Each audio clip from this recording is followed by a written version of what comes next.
So accounting standard 29 ఏంటమ్మా ఇది accounting standard? Provisions, contingent liabilities, contingent assets.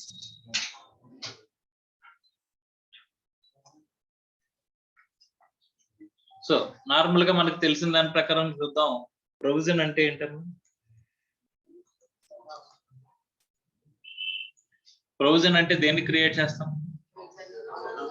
Future లో obligations ఏమన్నా ఉన్నట్లయితే, అంతేనా? అంటే ప్రొవిజన్ అనేది క్రియేట్ చేస్తున్నాం అంటే కంపల్సరీ ఆబ్లిగేషన్ ఉన్నట్ట, కంపల్సరీ పేమెంట్ అనేది చేయాల్సిన అవసరం వస్తున్నట్ట? చేస్తాను. మరి కాంటింజెంట్ లయబిలిటీ అంటే కంపల్సరీ పే చేయాల్సిన ఆబ్లిగేషన్ అనేది వస్తున్నట్ట, అరైజ్ అవుతున్నట్ట? ఛాన్సెస్ అనేవి అంటే కాంటింజెంట్ లయబిలిటీ కంటే ప్రొవిజన్ ఎప్పుడు క్రియేట్ చేస్తాం, కాంటింజెంట్ లయబిలిటీ ఎప్పుడు క్రియేట్ చేస్తాం? లేదా కాంటింజెంట్ లయబిలిటీ క్రియేట్ చేయడం అంటే ఏంటమ్మా? మా కాంటింజెంట్ లయబిలిటీ గురించి మీరు బేసిక్ గా అకౌంట్స్ లో నార్మల్ గా ఏం నేర్చుకున్నారు? ఏం చేస్తాం? కాంటింజెంట్ లయబిలిటీ క్రియేట్ చేయడం అంటే బుక్స్ ఆఫ్ అకౌంట్స్ లోకి ఎంట్రీస్ వస్తాయా? బుక్స్ ఆఫ్ అకౌంట్స్ లోకి ఎంట్రీస్ రావు. ఏం చేయాలి అంటే as a notes to accounts లోకి వస్తాయి అని చెప్పేసి చెప్తారు, అంతేనా? ప్రొవిజన్స్ అంటే will provided in books of accounts, అంతేనా? బుక్స్ ఆఫ్ అకౌంట్స్ లోకి ఎంట్రీ వచ్చిందంటే దాన్ని ఏమంటాం? ప్రొవిజన్ అంటాం. ఒకవేళ ఫుట్ నోట్ కింద as a balance sheet foot note కింద వస్తే ఏమంటాం? కాంటింజెంట్ లయబిలిటీ అంటాం. మరి కాంటింజెంట్ అసెట్ అంటే కాంటింజెంట్ అసెట్ ని క్రియేట్ చేస్తావా, క్రియేట్ చేయమా? నో. బ్యాలెన్స్ షీట్ కింద నోట్స్ లో కాంటింజెంట్ అసెట్ అన్న చూపించాలా, చూపించాల్సిన అవసరం లేదా? There is no requirement of disclosing contingent asset. Okay right. అసలు మరి ప్రొవిజన్ అంటే ఏంటి ఇక్కడ? What is provision? Suppose example కి ఒక ఎగ్జాంపుల్ ఇస్తానమ్మా. మన కంపెనీ మీద ఒక లీగల్ సూట్ అనేది ఫైల్ అయింది. ఏంటది? లీగల్ సూట్ అనేది ఫైల్ అయిందంట. ఓకే, ఇక్కడ లీగల్ సూట్ కి ఫేవరబుల్ ఛాన్సెస్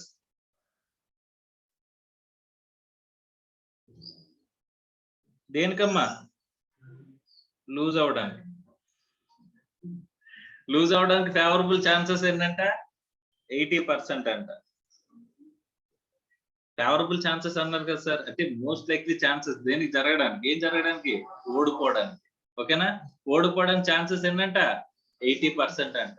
ఓకే, ఓడిపోతే ఏమవుతుంది సార్? ఓడిపోతే ఏమవుతుంది? డబ్బులు పే చేయాల్సి వస్తుంది. ఓకే, ఎవడో మన మీద కేసు వేసాడు, ఏదో సమ్ వైలేషన్ ఆఫ్ కాంట్రాక్ట్, ఏదో సంథింగ్ ఏదైనా లావచ్చు. మనం ఓడిపోయే ఛాన్సెస్ ఎంత అంట? 80%. సార్ ఈ పర్సంటేజ్ లో ఎవరు చెప్తారు సార్ మనకి? ఎవరు చెప్తారమ్మా? లాయర్ చెప్తారు కదా, అడ్వకేట్స్ చెప్తారు కదమ్మా మనకి. Sir it's most likely to lose the case is 80% sir అని చెప్పేసి చెప్పాడంట. సో ఈ 80% మనం ఓడిపోతామని చెప్పేసి అనేది కన్ఫర్మ్. ఇప్పుడు మీరు ఎంత పే చేయాల్సి వస్తుంది అంటే ఒక 10 lakhs పే చేయాల్సి వస్తుందంట. ఈ కేసులో ఎంత పే చేయాలి? 10 lakhs పే చేయాల్సి వస్తుందంట. ఇప్పుడు దీన్ని దేని కింద క్రియేట్ చేస్తాం? ప్రొవిజన్ కింద క్రియేట్ చేయాలా, కాంటింజెంట్ లయబిలిటీ కింద ఫుట్ నోట్ లో రాయాల్సిన అవసరం ఉంటుందా? కాంటింజెంట్ లయబిలిటీయా, ప్రొవిజనా? కాంటింజెంట్ లయబిలిటీయా, ప్రొవిజనా అనేది డిసైడ్ ఏదవుతుందమ్మా? Based on the recognition criteria, అంతేనా? ప్రొవిజన్ లో స్టాండర్డ్ లో ఏదైతే రికగ్నిషన్ క్రైటీరియా చెప్తారో దాని ప్రకారం, లేకపోతే ఒక జడ్జిమెంట్ ఇచ్చేస్తారా? Just pass and judgement sir. ఆ జడ్జిమెంట్ ఇస్తారా ఎవరా? ఇవ్వకూడదా? రైట్. సో ఇక్కడ మనకి ప్రొవిజన్ కింద రావాలా, ఇది కాంటింజెంట్ లయబిలిటీ కింద రావాలా అంటే చాలా చోట్ల ఎగ్జాంపుల్స్ లో మీకు దీనికి కాంటింజెంట్ లయబిలిటీ ఎగ్జాంపుల్ కింద వాడతారు. అవునా? Yes sir no? మీ చిన్నప్పటి నుంచి అకౌంట్స్ లో నేర్చుకున్నప్పుడు దీన్ని దేనికి వాడారమ్మా? కాంటింజెంట్ లయబిలిటీకి ఎగ్జాంపుల్ కింద వాడారా? కానీ కాంటింజెంట్ లయబిలిటీ కింద ఎందుకు వాడారు, లేకపోతే కాంటింజెంట్ లయబిలిటీలోకి వస్తుందా రాదా, లేకపోతే ప్రొవిజన్ ఎందుకు క్రియేట్ చేయకూడదు అనేది ఇక్కడ మనం మాట్లాడుకుందాం. ఈ క్వశ్చన్ అలాగే ఉంచుతాను. ప్రొవిజన్ కాంటింజెంట్ లయబిలిటీ అంటే చెప్పిన తర్వాత దీనికి ఆన్సర్ ఎవరు చెప్పాలి? మీరే చెప్పాలి. Okay, right. So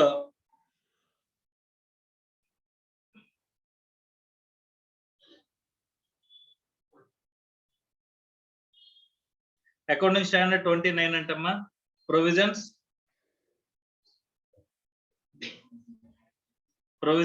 contingent liabilities, contingent assets.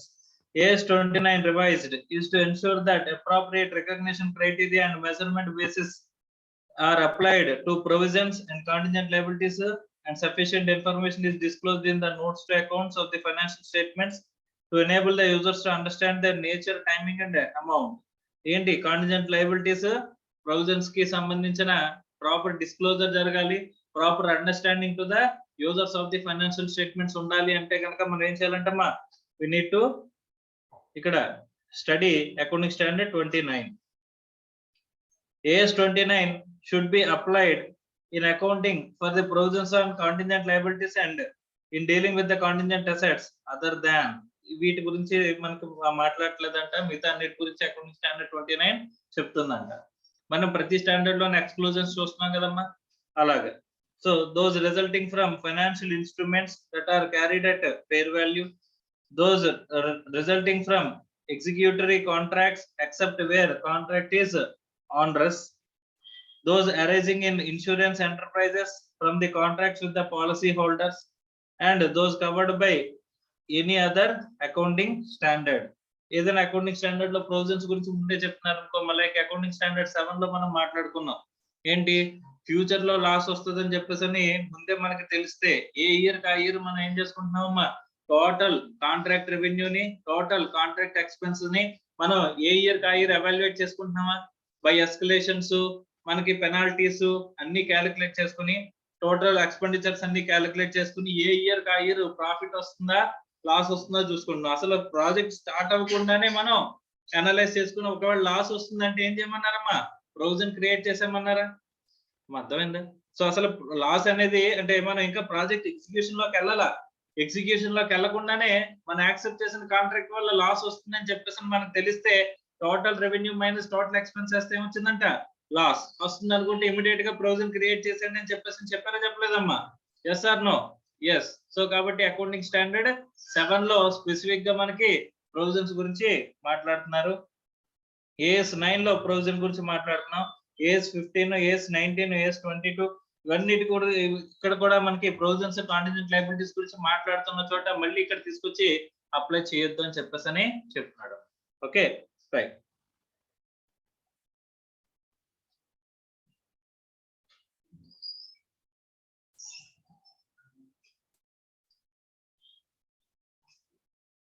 So first ఏంటంటమ్మా, రికగ్నిషన్.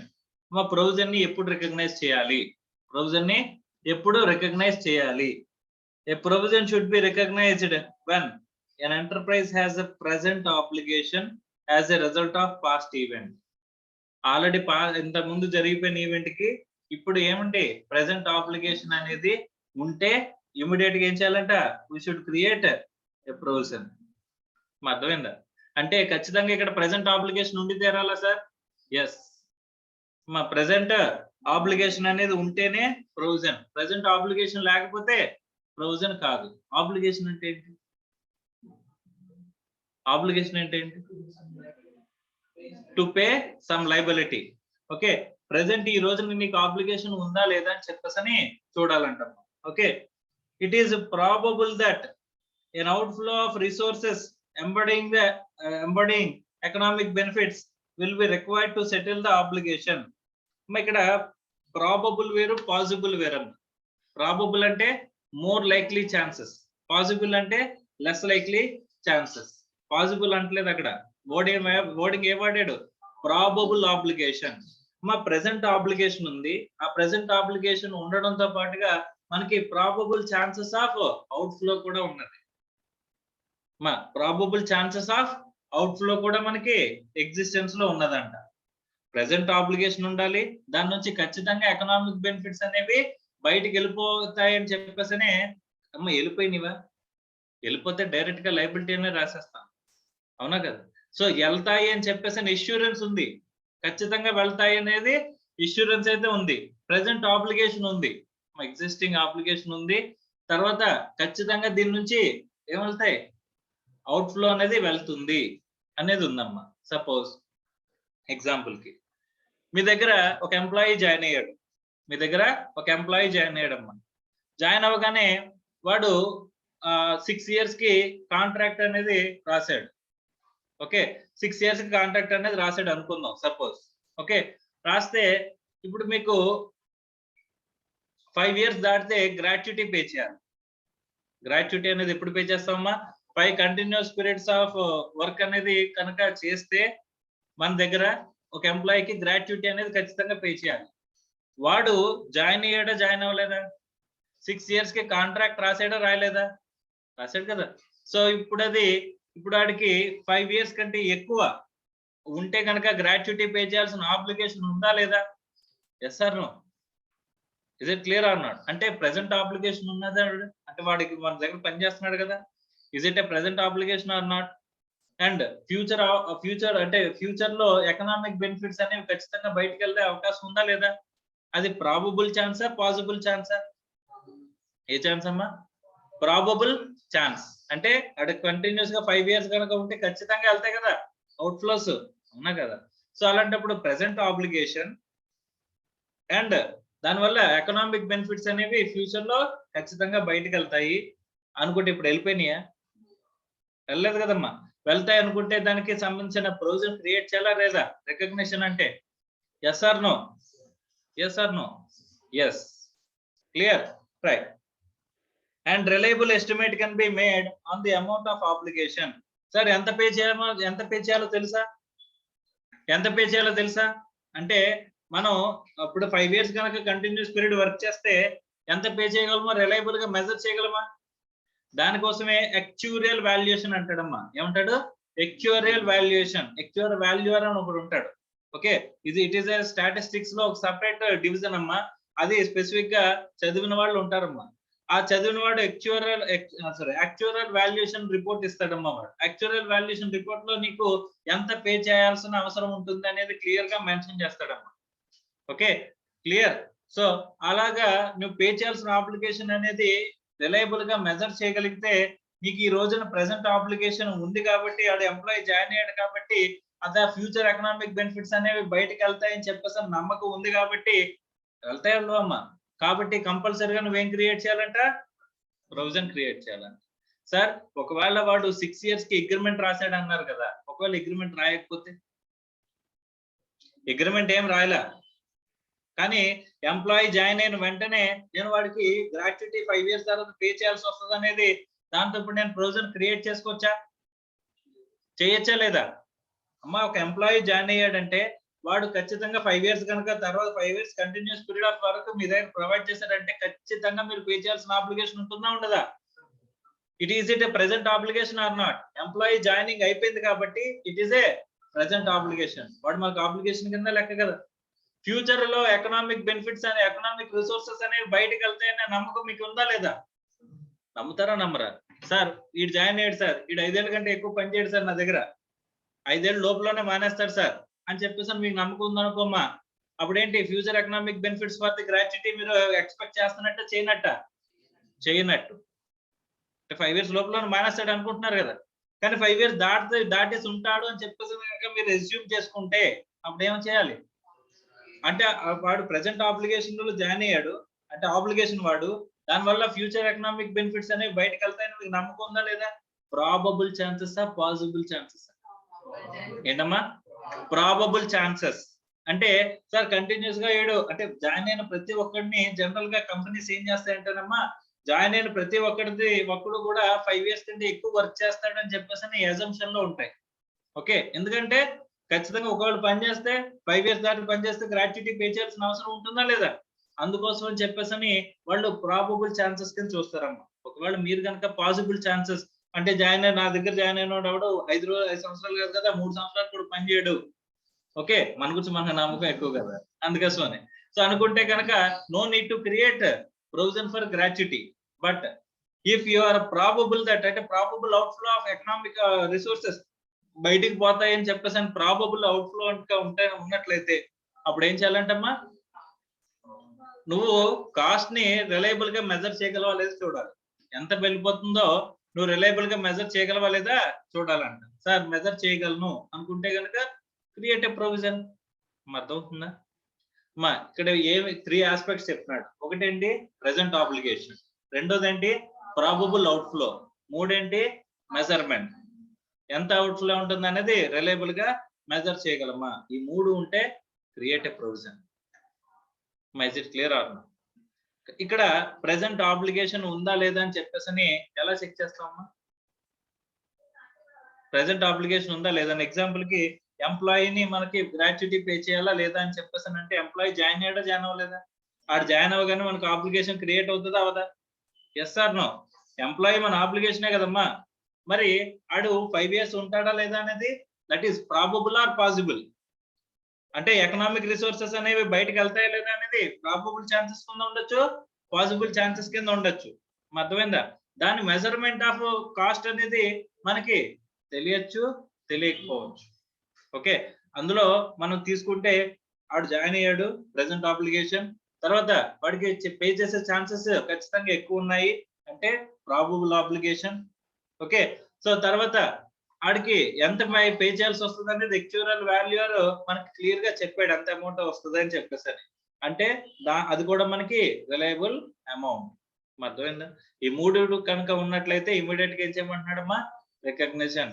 ఏ రికగ్నిషన్? ప్రొవిజన్ ని రికగ్నైజ్ చేసేయమంటున్నాడు. If this conditions are not met, అంటే కండిషన్స్ లేకపోతే no provision should be recognised. No provision should be recognise. ఒక్క ప్రొవిజన్ కూడా create చేయకూడదండి. 3 satisfy చేయాలి సార్, ఏవో ఒకటి సరిపోద్దా? 3 all the 3 all conditions. Okay,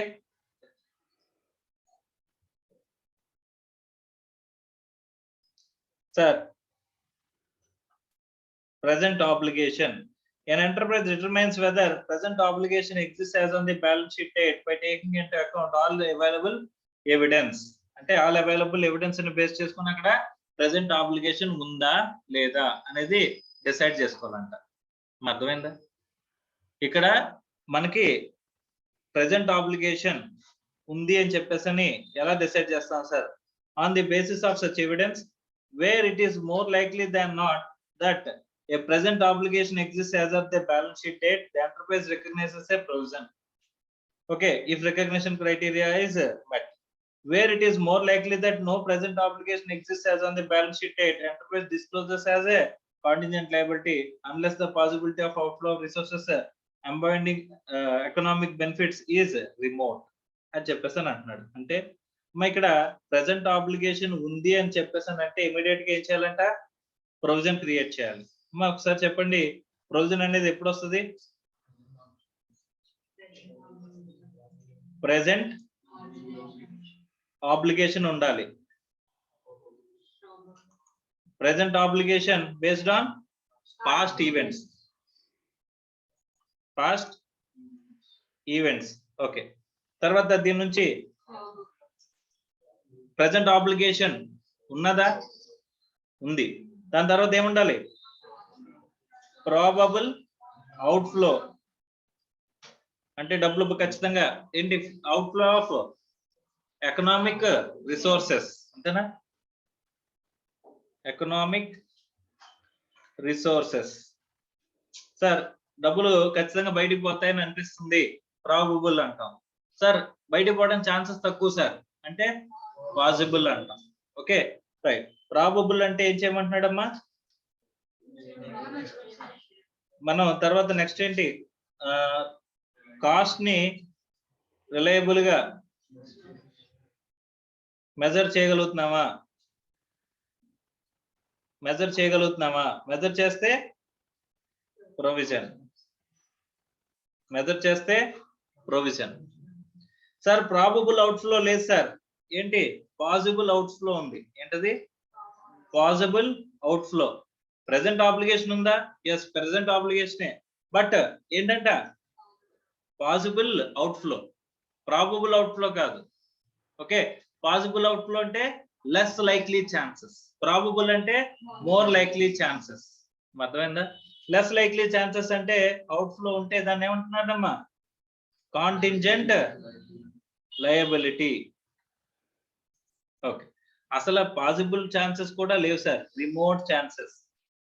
మరి రిమోట్ ఛాన్సెస్ ఉంటే, మరి రిమోట్ ఛాన్సెస్ ఉంటే మా ప్రాబబుల్ అవుట్ఫ్లో కాదు, పాసిబుల్ అవుట్ఫ్లో కూడా కాదంట. మా ప్రాబబుల్ అంటే మోర్ లైక్లీ, పాసిబుల్ అంటే లెస్ లైక్లీ, రిమోట్ అంటే not at all likely. So less likely కూడా కాదు అనుకుంటే కనుక దాన్ని రిమోట్ ఛాన్సెస్ అంటా ఉన్నాం. రిమోట్ ఛాన్సెస్ అయితే ఉంటే ఏం చేయాలి అంటే, ప్రాబబుల్ అవుట్ఫ్లో ఉంటే ప్రొవిజన్ క్రియేట్ చేస్తాం, నెక్స్ట్ కాస్ట్ చూసుకుని. పాసిబుల్ అవుట్ఫ్లో ఉంటే కాంటింజెంట్ లయబిలిటీ క్రియేట్ చేస్తాం. కాంటింజెంట్ లయబిలిటీ అంటే ఏం చేస్తాం? నోట్స్ టు ఫైనాన్షియల్ స్టేట్మెంట్స్ లో మనం మెన్షన్ చేస్తాం, అంతేనా? రిమోట్ ఛాన్సెస్ అంటే మనకి బాగా వచ్చింది, డూ నథింగ్. ఏంటమ్మా? డూ నథింగ్, ఏమి చేయాల్సిన అవసరం లేదంట. అర్థమైందా? Is it clear or not? ఇప్పుడు చెప్పండి, ప్రొవిజన్ క్రియేట్ చేయాలంటే ఏమేం కావాలి? Present obligation of past events, okay, తర్వాత ప్రాబబుల్ అవుట్ఫ్లో, తర్వాత ఎంత పే చేయాలో రిలయబుల్ గా మెజర్ చేయగలరు. ఓకే, ఇప్పుడు మన కేసు గురించి చెప్తారా? పైన ఒక కేసు వేసాం కదా, సారీ మన మీద కేసు వేయించుకున్నాం కదా. Present obligation of past events, ఏదో ఒక కాంట్రాక్ట్, ఏదో ఒక ట్రాన్సాక్షన్ మనం ఇంతకు ముందు చేయడం వల్ల ఈ రోజున బ్యాలెన్స్ షీట్ డేట్ కి ఒకడు మన మీద కేసు వేసి కూర్చున్నాడు. ఓకే, సో దాంట్లో మనం పే చేయాలి అనే ఆబ్లిగేషన్ ఉంది. ఓకే, అది ప్రెసెంట్ ఆబ్లిగేషనా లేకపోతే ఫ్యూచర్ ఆబ్లిగేషనా? Present obligation.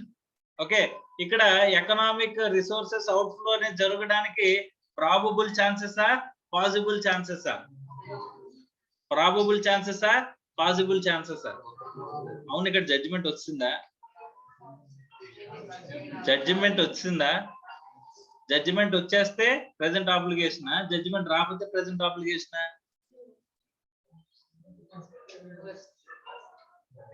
ఏంటి ప్రెసెంట్ ఆబ్లిగేషన్ అంటే? Yes, present obligation. ఈ రోజున కేసు వేస్తే ప్రెసెంట్ ఆబ్లిగేషన్ వచ్చేసినట్టేనా? జడ్జిమెంట్ వస్తేనే ప్రెసెంట్ ఆబ్లిగేషనా? మరి జడ్జిమెంట్ వస్తే డైరెక్ట్ లయబిలిటీయా, ప్రొవిజనా? జడ్జిమెంట్ వచ్చే చచ్చినట్టు పే చేయాలి కదా, అంటే లయబిలిటీ అవుతుంది కదా. ఇది మనం ప్రొవిజన్ క్రియేట్ చేస్తున్నట్టే లయబిలిటీ క్రియేట్ చేస్తున్నట్ట? లయబిలిటీకి ఇంకా ముందు, అవునా? ప్రొవిజన్ కి లయబిలిటీ అంటే, ప్రొవిజన్ అంటే లయబిలిటీ కంటే ముందు అయితే కాంటింజెంట్ లయబిలిటీ అనేది ప్రొవిజన్ కంటే ముందు, అంతేనా? సో దానికంటే ముందేముంది? డూ నథింగ్, అంతేనా? Yes or no? సో కాబట్టి ఇక్కడ నా క్వశ్చన్ ఏంటంటే, క్లారిటీగా వినండి. జడ్జిమెంట్ వస్తే మనకి ప్రెసెంట్ ఆబ్లిగేషన్ ఉన్నట్ట, జడ్జిమెంట్ రాకుండా ప్రెసెంట్ ఆబ్లిగేషన్ ఉన్నట్ట? జడ్జిమెంట్ వస్తే లయబిలిటీ క్రియేట్ అవుతుందా, ప్రొవిజన్ చేయాలా? లయబిలిటీ కింద క్రియేట్ చేసేయాలి, అవునా? Yes or no? సో మరి జడ్జిమెంట్ రాకుండా మనం ప్రొవిజన్ క్రియేట్ చేయొచ్చా? ప్రెసెంట్ ఆబ్లిగేషన్ ఉన్నట్టేనా? అంటే కేసు ఉంది కాబట్టి present obligation of past events. మనం ఇంత ముందు చేసిన దరిద్రానికి అవుట్కమ్ ప్రెసెంట్ ఆబ్లిగేషన్ కేసు. ఈ కేసు యొక్క అవుట్కమ్ ఏంటి?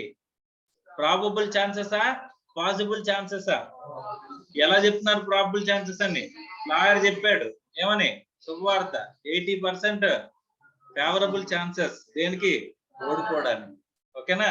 అంటే అవుట్ఫ్లో అనేది గ్యారంటీడా? గ్యారంటీడా? Probable chances, more likely chances, అంతేనా? అంటే నెగ్గడం కంటే ఓడిపోవడానికి ఎక్కువ ఛాన్సెస్ ఉన్నాయి కాబట్టి ప్రాబబుల్ ఛాన్సెస్. ఈ ప్రాబబుల్ ఛాన్సెస్ ని మనం నెక్స్ట్ ఏం చేయాలి? ఎంత పే చేయాలో తెలుసా? ఇది మాత్రం పర్ఫెక్ట్ గా క్యాలిక్యులేట్ చేసిస్తారు లాయర్. ఓకే, సో కేసు వేస్తే ఓడిపోతే ఇంత పే చేయాలని మాత్రం ఎగ్జాక్ట్ క్యాలిక్యులేట్ చేసి ఇస్తారమ్మా. Whether cost is reliably measured or not. Yes అనుకుంటే కనుక ఇప్పుడు ఏం చేస్తారు, ప్రొవిజన్ క్రియేట్ చేస్తారు. ఓకే సార్, ఇక్కడ ప్రాబబుల్ ఛాన్సెస్ కాదు పాసిబుల్ ఛాన్సెస్ అనుకుంటే ఏం చేస్తారమ్మా, కాంటింజెంట్ లయబిలిటీ. ఓకే సార్, అది కూడా లేదు సార్ అనుకుంటే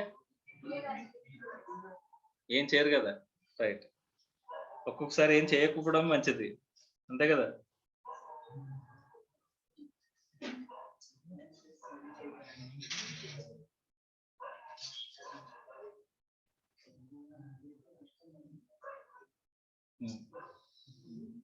రైట్, నెక్స్ట్ అమ్మా కాంటింజెంట్ లయబిలిటీ అంట. ప్రొవిజన్ అర్థమైందా, ఎప్పుడు రికగ్నైజ్ చేస్తాం అర్థమైందా, ఎస్ ఆర్ నో, రైట్. తర్వాత contingent liability. An enterprise should not recognise a contingent liability but should be disclosed. అమ్మ రికగ్నైజ్ చేయడం అంటే ఏంటి, బుక్స్ లోకి తీసుకెళ్ళడం. డిస్క్లోజ్ చేయడం అంటే ఏంటి, రైట్. సో ఏంటి, ఏం చేయాలంటే కేవలం డిస్క్లోజ్ చేయాలి కానీ బుక్స్ లోకి తీసుకెళ్ళకూడదు.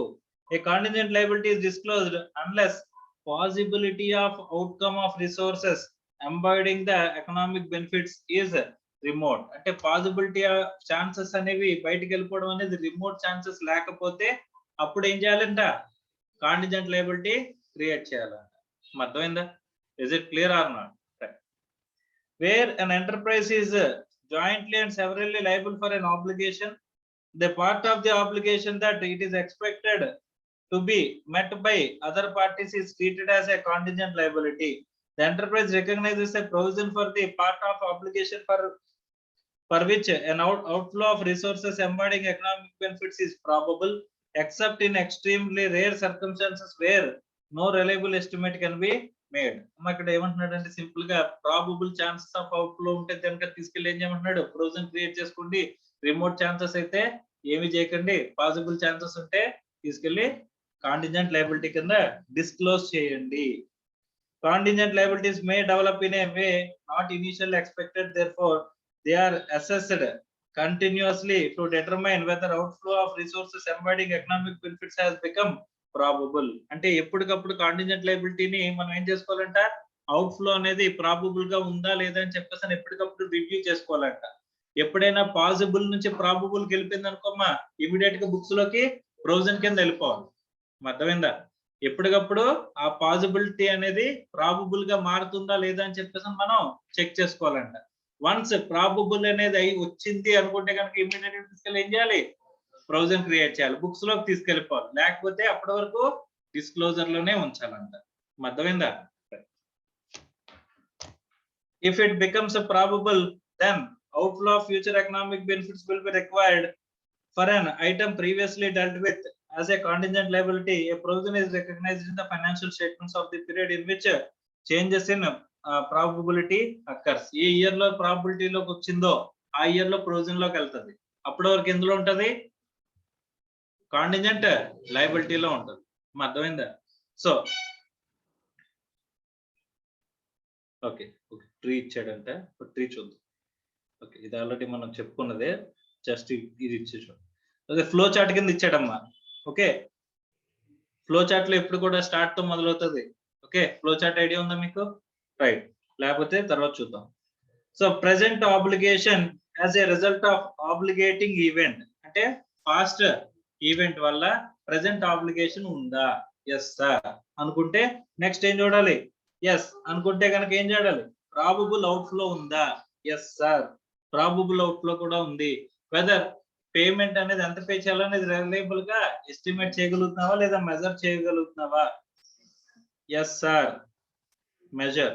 ఓకే, ఎస్ అనుకుంటే ఏం చేయాలంటే provide in books of accounts, right. తర్వాత ఇక్కడ చూడండి, ప్రెసెంట్ ఆబ్లిగేషన్ ఉందా, ఎస్ ప్రెసెంట్ ఆబ్లిగేషన్. తర్వాత ప్రాబబుల్ అవుట్ఫ్లో ఉందా, ప్రాబబుల్ అవుట్ఫ్లో లేదు, నో. ఓకే సార్ రిమోట్ ఛాన్సెసా, రిమోట్ ఛాన్సెసా, ఎస్ అనుకుంటే కనుక ఏం చేయమంటున్నాడమ్మా, ఓహో ఇక్కడ కూడా డూ నథింగ్ అన్నాడు. ఓకే, మనం అనుకునేది ఏంటి, డూ నథింగే కదా, రైట్. సో ఇక్కడ పాజిబుల్ ఆబ్లిగేషన్ ఉందా అని చెప్పేసి అని అడుగుతున్నాడు. పాజిబుల్ ఆబ్లిగేషన్ అంటే ఎస్ అనుకుంటే కనుక అప్పుడు రిమోట్ ఛాన్సెస్ నో అనుకుంటే కనుక అప్పుడు మనం ఏం చేయాలి?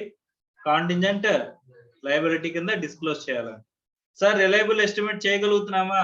లేదు అనుకుంటే అప్పుడు కాంటింజెంట్ లయబిలిటీ. అర్థమవుతుందా? ప్రెజెంట్ ఆబ్లిగేషన్ ఉండి మనం అది ప్రాబబుల్ అవుట్ఫ్లో ఉండి మనం రిలయబుల్ గా మెజర్ చేయలేకపోతే కాంటింజెంట్ లయబిలిటీ, ఒకవేళ చేయగలిగితే ప్రొవిజన్. అర్థమైందా? Is it clear or not? Right sir, ఇక్కడ ప్రెజెంట్ ఆబ్లిగేషన్ ఉంది బట్ ప్రాబబుల్ అవుట్ఫ్లో లేదు. ప్రాబబుల్ అవుట్ఫ్లో లేకపోతే ఏం చూడాలి? Possible outflow. ఇది అవుట్ఫ్లో ఆబ్లిగేషన్ కాదు, అవుట్ఫ్లో. ఏంటమ్మది? అవుట్ఫ్లో. పాజిబుల్ అవుట్ఫ్లో ఉందా? ఎస్ అనుకుంటే ఆ తర్వాత ఏం చెక్ చేసుకోవాలంట? ఛాన్సెస్ రిమోటా? నో అనుకుంటే కాంటింజెంట్ లయబిలిటీ. అర్థమైందా? ఇప్పుడు చెప్పండి, ప్రెజెంట్ ఆబ్లిగేషన్ ఉంది, ప్రాబబుల్ అవుట్ఫ్లో ఉంది, కానీ ఎంత పే చేయాలో చెప్పలేకపోతున్నాం. ఓకే, ప్రెజెంట్ ఆబ్లిగేషన్ ఉంది, తర్వాత పాజిబుల్ అవుట్ఫ్లో ఉంది, కానీ ఛాన్సెస్ అనేవి రిమోట్ కాదు. ప్రెజెంట్ ఆబ్లిగేషన్ ఉంది, పాజిబుల్ అవుట్ఫ్లో ఉండి మనకి రిమోట్ ఛాన్సెస్ అనేవి ఉన్నాయి.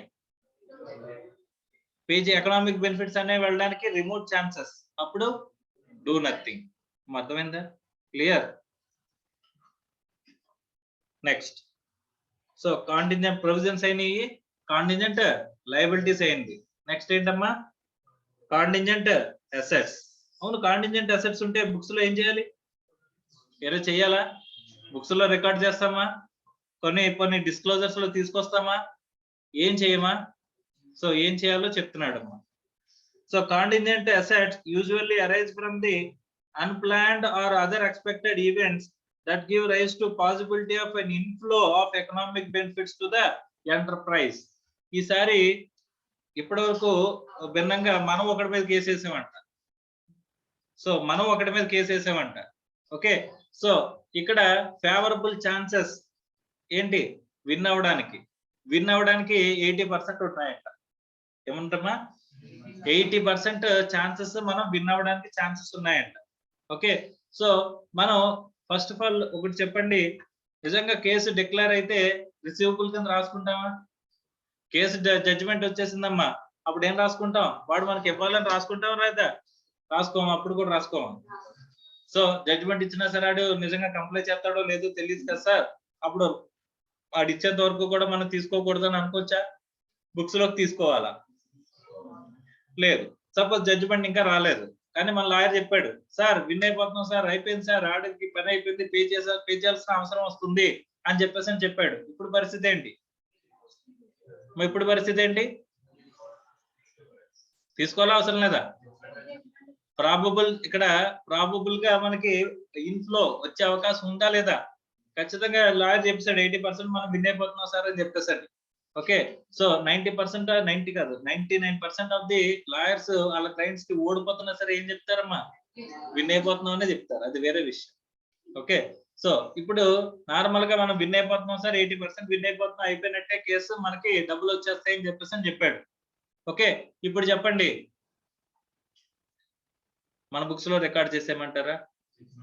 కొన్ని జడ్జిమెంట్ వచ్చేంత వరకు రికార్డ్ చేయకూడదా? ఇటు ప్రొవిజన్ కూడా పెట్టకూడదా? ప్రొవిజన్ అంటే లయబిలిటీకి పెడతాం సార్, మరి రిసీవబుల్ కి ఏం పెడతారు? ఎందుకు పెట్టరు? ప్రూడెన్స్ కాన్సెప్ట్ లో మీకు రిసీవబుల్ కి ఏమన్నా ఫ్యూచర్ లో మనకు డబ్బులు వచ్చేస్తాయి అని చెప్పేసి ముందే రాసుకోమని చెప్పారా? ఓన్లీ లయబిలిటీస్ వస్తాయి అనుకుంటేనే ప్రొవిజన్ పెట్టమన్నారు. మరి ఎందుకమ్మా అసలు ప్రొవిజన్ పెట్టమన్నారు? సో మనకి దానికోసం కొంత అమౌంట్ ని సెట్ అసైడ్ చేయడం అమ్మ. ఓకే, జనరల్ గా మన ఎకనామిక్ రిసోర్సెస్ ని మనం కొంత సెపరేట్ లయబిలిటీ కింద పెట్టుకుంటే, ప్రొవిజన్ క్రియేట్ చేసి పెట్టుకుంటే, మనకి ఆబ్లిగేషన్ వస్తే కనుక ఇమీడియట్ గా పే చేసినా సరే మన సర్వైవల్ ఉంటుందో లేదా అని చెక్ చేసుకోవడం. అర్థమైందా? Yes or no? లేకపోతే ఏం చేస్తారంటే వచ్చిన ప్రాఫిట్ వచ్చినట్టు, ఈ సంవత్సరం 1 కోటి రూపాయలు ప్రాఫిట్ వచ్చిందా, 1 కోటి రూపాయలు తీసేయండి, పంచేయండి అని చెప్పేసి పంచి పెట్టుకుంటే వెళ్ళిపోయారు అనుకో, మా డిస్ట్రిబ్యూషన్ అంతా చేసుకుంటే వెళ్ళిపోయారు అనుకో, రేపు పొద్దున్న ఈ సడన్ గా ఈ ఆబ్లిగేషన్స్ ఏమైనా వచ్చాయనుకోమ్మా, ఎక్కడి నుంచి పే చేస్తారమ్మా డబ్బులు? ఎక్కడి నుంచి పే చేస్తారు? అసెట్లు అమ్మేసి పే చేయాలి. అసెట్లు అమ్మితే మళ్ళీ మనకి బిజినెస్ కంటిన్యూటీ ఉంటుందా? అంటే బిజినెస్ కంటిన్యూటీ అంటే గోయింగ్ కన్సర్న్ ఉంటుందా? గోయింగ్ కన్సర్న్ ఉండాలంటే ఏం క్రియేట్ చేయాలి? అంటే వచ్చిన ప్రాఫిట్స్ ని మొత్తం అన్ని కూడా పనిచేసుకోకుండా, లేకపోతే ఏం చేయాలి? కొంత అమౌంట్స్ అనేవి సెట్ అసైడ్ చేసి ఉంచాలి. అర్థమైందా? Yes or no? Clear? So దాని గురించి మనం ప్రొవిజన్ క్రియేట్ చేస్తాం. అర్థమైందా? సో అలాంటప్పుడు కాంటింజెంట్ అసెట్స్ ఏం చేయాలంట? An enterprise should not recognize contingent assets since they may result in the recognition of income that may never be realized. రావచ్చు రాకపోవచ్చు అనే దాన్ని, రియలైజ్ అవ్వచ్చు అవ్వకపోవచ్చు అనే దాన్ని ఇన్కమ్ కింద బుక్స్ లో తీసుకెళ్లి రాస్తారా?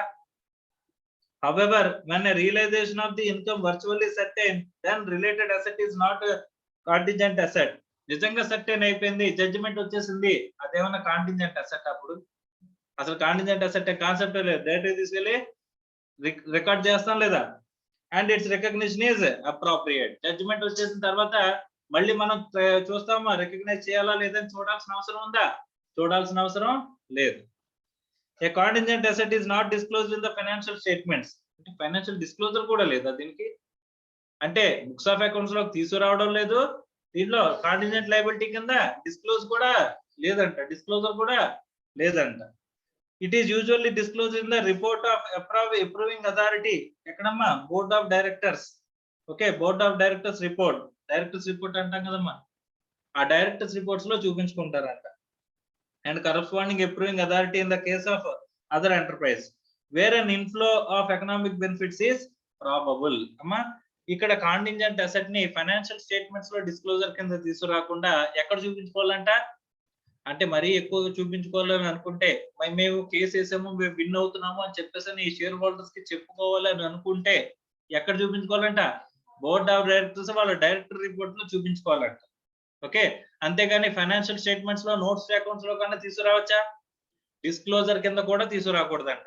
దీన్ని contingent assets. Contingent assets are assessed continuously, and if it is becomes virtually certain that inflow of economic benefits will arise, assets as the asset and the related incomes are recognized in the financial statements of the periods in which that change occurs. అంటే ఇక్కడ current contingent assets కూడా మనం ఏం చేయాలంటామా? Continuous గా review చేసుకోవాలంట. Review చేసుకుని yes ఖచ్చితంగా ఇది మనకి రిలీజ్ అయిపోయింది అని అనుకుంటే కనుక, అంటే అప్పుడు మనం ఏం చేయాలంట? బుక్స్ లోకి రికార్డ్ చేయాలంట. బుక్స్ లో రికార్డ్ చేసేంత వరకు కూడా ఏం చేయాలి? ఏమీ చేయకూడదు. మీకు బాగా వచ్చిందేంటి? ఏమీ చేయకూడదు. సార్ మాకు మా బోర్డ్ ఆఫ్ డైరెక్టర్స్ మరీ ఎక్కువ ఉత్సాహంగా ఉన్నారు, మాకు ఇంత వచ్చేస్తుందని చెప్పేసి చూపించుకోవాలనుకుంటున్నారు, ఎవరికి? షేర్ హోల్డర్స్ కి అనుకుంటే వాళ్ళని వాళ్ళ డైరెక్టర్స్ రిపోర్ట్స్ లో రాసుకోమనండి, అంతేగాని ఫైనాన్షియల్ స్టేట్మెంట్స్ లోకి తీసుకురావద్దు అని చెప్పేసి చెప్తాను. Clear? Is it clear or not? So దీన్ని ఏమంటాం? Contingent.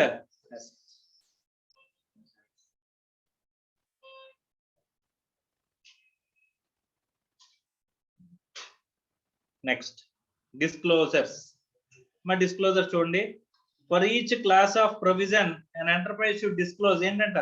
Carrying amount at the beginning and at the end of the period. Provisions కి ఓపెనింగ్, క్లోజింగ్ రెండు కూడా మనం చూపించాలంట.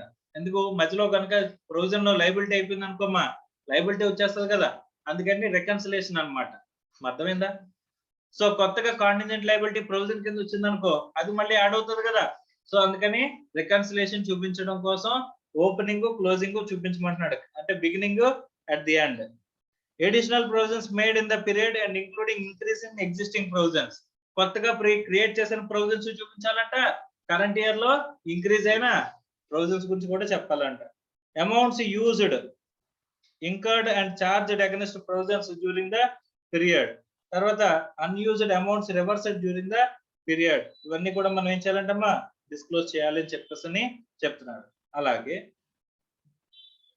SMCs are exempt from the above disclosure requirements of AS 29. An enterprise should disclose the following for each class of provision. SMCs ante small and medium concerns. Okay, a brief description of the nature of obligation.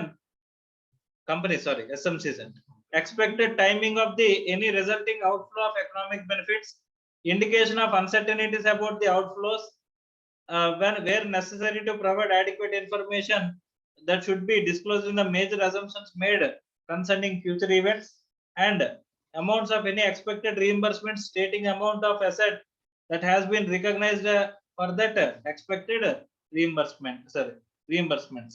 ఇవన్నీ కూడా మనం disclose చేయాల్సిన అవసరం ఉంది అని చెప్పేసి అంటాడు.